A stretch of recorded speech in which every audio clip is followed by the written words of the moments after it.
Hey, my name's Russ. Just want to touch on material deformation as a tool for fire forensics. This is video 6 in a series of videos that review the tools for fire investigation associated with NFPA 921. Um, Springs can be used to determine intensity of fire. This is a differential analysis. If you have two same springs, one spring's closer to a fire than the other spring, what you're going to see is changes in terms of the crystalline structure of the spring material. You'll likely also see a deformation or length change. This is an example of a shock absorber spring from a garage fire. The spring itself, as you noticed, it's shorter than what it would normally be.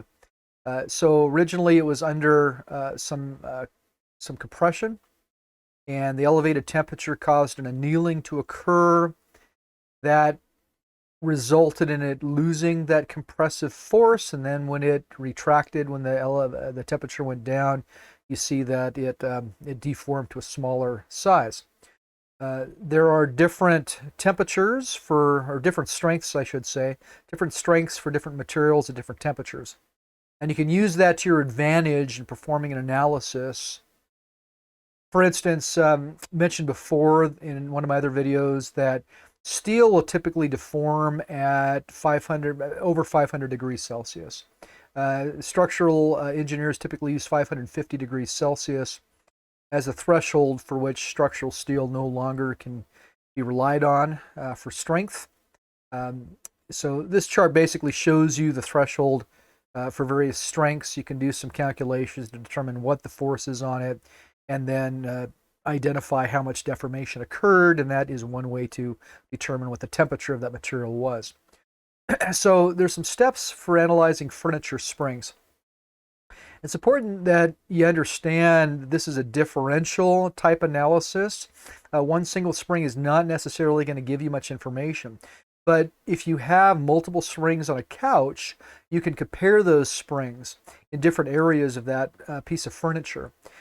But to do that, you have to determine a few things. So deformation is going to be a function not just only of heat, but also of applied load, or what force is acting upon that spring. So if you have locations where a spring is undergoing more force than other locations, you'll have consequential differences in the length after the fire. And the other thing to consider is that deformation is going to be a function of heat transfer into the spring itself. And heat transfer can be blocked by shields, by insulation, by things like pillows and blankets, by couch cushions. So that's going to affect the overall deformation. And reconstructing a scene, for instance, was there a box on top of that sofa that may have blocked energy penetration at a certain location, but then that box ignited and the ash went away? There are some factors here that need to be scrutinized in using this tool. So there's some additional things to consider. Some couches are going to use different materials, different spring thicknesses or sizes at different locations. Consider a backrest versus a seat cushion. Consider some of the materials that might be in an armrest or in some kind of a recliner. Does age impact condition of springs? Cold working does affect steel. In fact, cold worked or cold thread rolling, for instance, produces a stronger thread on a screw or a bolt. Give that as an example. So what you have, if you have an old sofa where a particular set of springs was routinely cycled, that's going likely to have different strength properties than a spring at a location that simply was not cycled on that same piece of furniture.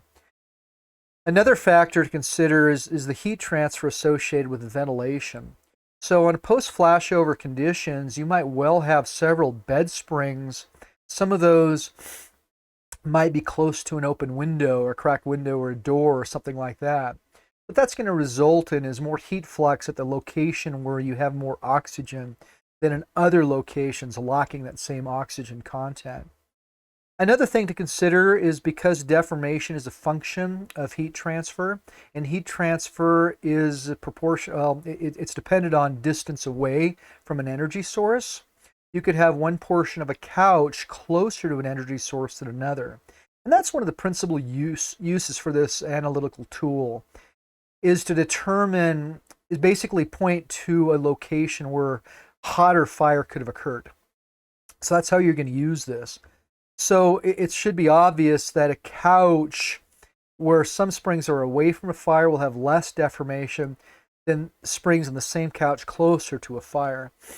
One really important myth, this is a topic that has widely been used in decades past, resulting in convictions where the prosecutors, fire forensic experts, the firefighters involved in arson investigation, they claim that springs, furniture springs with deformation, are due to ignitable liquids, and that's just patently false.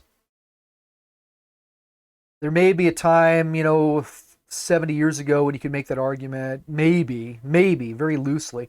What you'll observe if you look at the combustion temperatures of hydrocarbons versus cellulose, honestly, it's about the same. I mean, there's some subtle differences. Length of temperature may be a factor, but using the notion that because gasoline was on a sofa, and that's what, that's the conclusion, and it caused spring deformation, you cannot make that call. Now, what you can do is do some sampling on the debris left over and have a laboratory analysis conclude that there are some hydrocarbons, some gasoline remnants. That's feasible. But drawing the conclusion from deformed springs that an ignitable liquid was used, there's no scientific value in that. That's one of those classic myths. So in conclusion, material deformation is a valuable tool in understanding energy transfer differences between locations. It allows you to narrow down, in other words, using the tools of spring compaction, for instance, what the length of a spring is, two same springs that have different overall lengths after the fire. The spring with higher deformation with the same load configuration throughout the fire, that's going to be closer to the fire. So that's the kind of use for this kind of a tool you would have in fire forensics. Hey, thank you for your time. Thank you for listening, and have a great day.